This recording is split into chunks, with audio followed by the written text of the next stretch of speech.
શ્રી સ્વામિનારાયણ ભગવાનની જય. વચનામૃત મધ્યનું 51. આત્મસત્તારૂપ રહે તેના લક્ષણ. દેહ રૂપે વર્તીએ ને આત્મા રૂપે વર્તીએ જમીન આસમાનનો ફેર છે. અને એટલે મહારાજે કહ્યું કે આત્મસત્તા રૂપે રહે તેના લક્ષણનું. જે આત્મસત્તા રૂપ રહે એના લક્ષણ મહારાજ કહે છે કે શું લક્ષણ છે. જે પરોક્ષમાં ને બીજે બધે જાત જાતના ઉપાયો બતાવે છે અને કરે છે, પણ મહારાજ સાવ જુદી વાત કરે છે. સ્વામિનારાયણ હરે સંવત 1880 ચૈત્રવદી 9મી દિવસ સ્વામી શ્રી સહજાનંદજી મહારાજ શ્રી ગઢડા મધ્યે દાદા ખાચરના દરબારમાં દક્ષિણાદિ દ્વાર ઓરડાની ઓસેરીએ ઢોલિયા પર ગાદી તકિયા નખાઈને વિરાજમાન હતા ને પોતાના મુખારવિંદની આગળ મુનિ તથા દેશ દેશના હરિભક્તની સભા ભરાઈને બેઠી હતી. પછી મુક્તાન સ્વામી પ્રશ્ન પૂછ્યો છે, આત્મસત્તા રૂપે રહે તેના શા લક્ષણ છે? હવે મુક્તાન સ્વામી તો સીધી બાઉન્ડ્રી માઇન્ડ ઉપર આ પ્રશ્ન નાખ્યો. આત્મસત્તા રૂપે રહે તેના શા લક્ષણ છે? એટલે ટૂંકમાં આ બતાવો. આ બીજી બધું તો જે હોય તે, પણ આત્મસત્તા રૂપે રહે એના લક્ષણ બતાવો.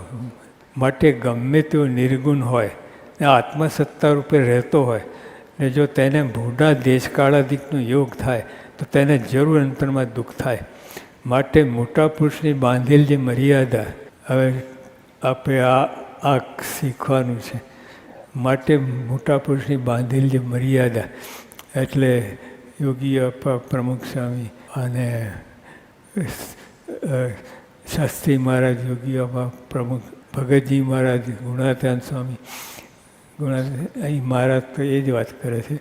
ગુણાત્યાન સ્વામી અને શ્રીજી મહારાજ પોતે એમને બાંધેલ જે મર્યાદા, મોટા પુરુષની બાંધેલ જે મર્યાદા, તેને લોપીને કોઈ સુખી થતો નથી. એટલે આપણે જે ધર્મ નિયમ જે કંઈ આપણે કહેવામાં આવ્યું છે એમાં રહે તો જ સુખી થવાય. એમાં જ બધું આ તકલીફ પડે છે અને આગું પાછું થયા જ કરે છે. એટલે આપણે સુખ થતું નથી. માટે જેટલા ત્યાગી છે તેને તો ત્યાગીના ધર્મ પ્રમાણે વર્તવું. ત્યાગીને સ્ત્રી ધનનો ત્યાગ ખાસ તો મોટો, એમાં જરાય ગડબડ થાય, સહેજ પણ ગડબડ થાય તો એને ઉપરથી બરાબર દેખાય પણ અંતરમાં વિક્ષેપ થયા ન રહે નહીં. અને જેને ખપ હોય એની વાત છે.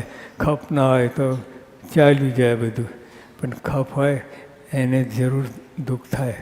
માટે મોટા પુરુષની બાંધેલી મર્યાદા તેને લોપીને કોઈ સુખી થતો નથી. માટે જેટલા ત્યાગી છે તે તો ત્યાગીના ધર્મ પ્રમાણે વર્તું, અને જેટલા ગ્રસ્ત હરિભક્ત છે તેમને ગ્રસ્તના ધર્મ પ્રમાણે વર્તું. તમારે પણ ધર્મ છે. ગ્રસ્ત એટલે સાવ બે બાકડા ફરવાનું નહીં. તમારે જે મહારાજે બાંધેલ મર્યાદા. હવે સત્સંગ થયો એટલે આવા વિચારો કરવા જોઈએ. તમે સ્વતંત્ર નથી. સ્વતંત્ર શ્રીજી મહારાજના આશીષ થયા તો આપણે એમની બાંધેલ મર્યાદા એમાં રહેવું પડે. અને એમાં રહેવાથી સુખી થાય. એમાં મર્યાદા લોપીને દુઃખી થવાનું છે. તો સુખી થવા માટે આપણે બધાએ સુખી થવું છે કે નહીં? તો મહારાજ જે વાત કરી એમાં આપણે રહેવું પડે. માટે જેટલા ત્યાગી છે તેને ત્યાગીને ધર્મ પ્રમાણે વર્તતું, અને જેટલા ગ્રસ્ત હરિભક્ત છે તેમને ગ્રસ્તના ધર્મ પ્રમાણે વર્તવું, અને જેટલી બાઈઓ હરિભક્ત છે તેને બાઈઓના ધર્મ પ્રમાણે વર્તવું. જો મારે બધા આજ્ઞા કરી દીધી. અને જો તે થકી ઓછું વર્તે તો પણ સુખ ના થાય, અને જો તે થકી અધિક વર્તે તો પણ સુખ ના થાય. જો આપણે આ ગોળીઓ લઈએ છીએ દવાની, તો જો વધારે પ્રમાણે ડોઝ થઈ જાય તો જ દુઃખી થવાય, અને ઓછું હોય તો જ દુઃખી થવાય. એમાં જે પ્રમાણે લખ્યું હોય એ પ્રમાણે ગોળીઓ લે તો બરાબર છે, અને ઓછું વધતું થાય તો સુખ થાય. અને આ જમવા કરવા અતિશય વર્જિત જે કહ્યું છે, કોઈ કાંઈ અધિક કરવું નહીં અને ઓછું. પણ મહારાજે તો ઓછું પણ ના પાડી કે ઓછું પણ કરવાનું નહીં. જે પ્રમાણે મહારાજે આજ્ઞા કરી છે, બાઈ ભાઈ ત્યાગી ગ્રહસ્થ બધાને એ પ્રમાણે જ રહેવું જોઈએ. ઓછું બધું કરે તો દુઃખ થાય. શા માટે? જે પરમેશ્વરના કહેલ જે ધર્મ તે પ્રમાણે જે ગ્રંથમાં લખ્યું હોય તેમાં કોઈ રીતે બાદ આવે એવું ના હોય ને સુખે પડે એવું હોય ને તેથી ઓછું બધું કરે. તેથી ઓછું અધિકું કરવા જાય તે કરનારો જરૂર દુઃખી થાય. એટલે આ સત્સંગમાં જે આપણે નિયમ બાંધેલા છે બધાએ રહેવું. ભાઈ ગ્રહસ્થ ત્યાગી બધાએમાં રહેવું. એમાં ઓછું બધું કરે તો જરૂર દુઃખી થાય છે. મહારાજ સાવ પલટી મારીને આપણે એકદમ સહેલું કરી આપે છે એ વાત મારે કહે.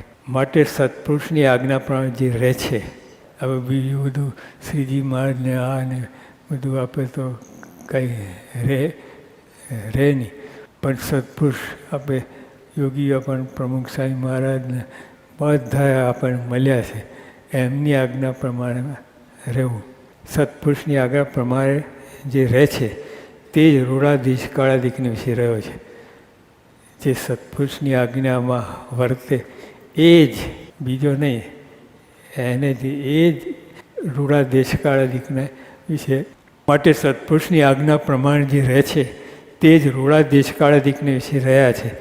અને એ સત્પુરુષની આજ્ઞાથી બહાર પડ્યો તે જ તેને ભૂંડા દેશકાળાદિકનો યોગ થયો છે.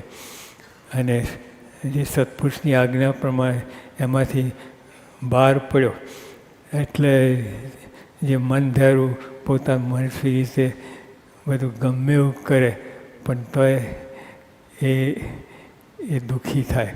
જો ગુણાતીતાન સ્વામી પણ લખ્યું છે કે સત્પુરુષ સંત કેમ કરવું તે શ્રેષ્ઠ છે, મનગમતું કરવું તે કનિષ્ઠ છે. મનગમતું કરતો હોય, આખા મંદિરનું કામ એકલો કરતો હોય એટલે કેટલું બધું થાય. આખા મંદિરનું કામ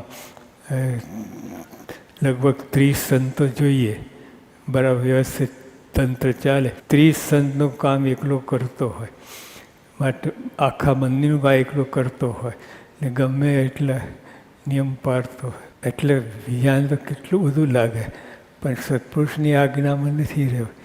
અને જે સત્પુરુષની આજ્ઞામાં રહે છે એના માટે 3 ટાણા ખાતો હોય, આળસુ એનું ઊંઘી રહેતો હોય, એવા દોષી યુક્ત હોય. હવે માર્કેટમાં એની વેલ્યુ હોય, 3 ટાણા ઝાપડતો હોય અને આળસુ એનું ઊંઘી રહેતો હોય, એવા દોષી યુક્ત. એવા બીજા ઘણા દોષ હોય, બધા આળસુ ઊંઘી રહેતો હોય, ઘણા દોષી યુક્ત હોય. પણ તે સંત કહે તો નિર્ગુણ છે. તો ગુણાતીતાન સ્વામી પાસે 300 સાધુ હતા, 150 તો મન ધાર્યું કરતા હતા, અલખ નિરંજન.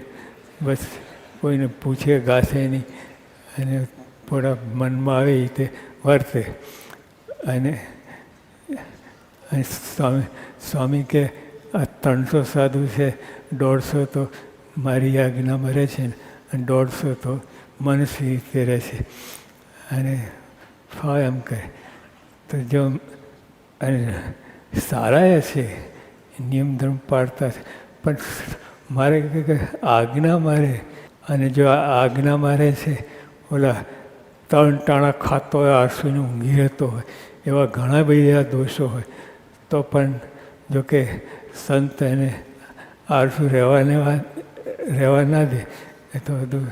પણ ટૂંકમાં આવા હોય, આટલો બધો છેલ્લો કોટીનો હોય પણ તોય સત્પુરુષની આજ્ઞામાં રહે છે એટલે એ ગમે ત્યારે લાઈનમાં આવી જશે અને એકાંતિક ભક્ત થઈ જશે.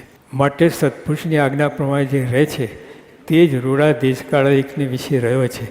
અને જે સત્પુરુષની આજ્ઞાથી બહાર પડ્યો તે જ તેને ભૂંડા દેશકાળિકનો યોગ થયો છે.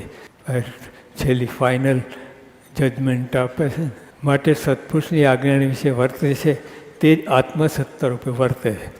આત્મસત્તા રૂપે વ્યાખ્યા આ મહારાજે કહ્યું. આત્મસત્તા ઓલા બીજા પરોક્ષમાં તો બધું જાત જાતનું કેટલું બધું કરે છે અને તો પોતાને આત્મસત્તા રૂપે વર્તે માને છે. પણ મહારાજે કહ્યું કે સત્પુરુષની આજ્ઞા, અને આપણે કેટલા ભાગ્યશાળી એવા સત્પુરુષ મળ્યા છે કે એમની આજ્ઞા વિશે રહ્યાનું છે. કેટલું સરળ થઈ ગયું. પણ જે સત્પુરુષ જેને મળ્યા જ નથી એ તો ક્યાંય ગોથા ખાધે રાખે.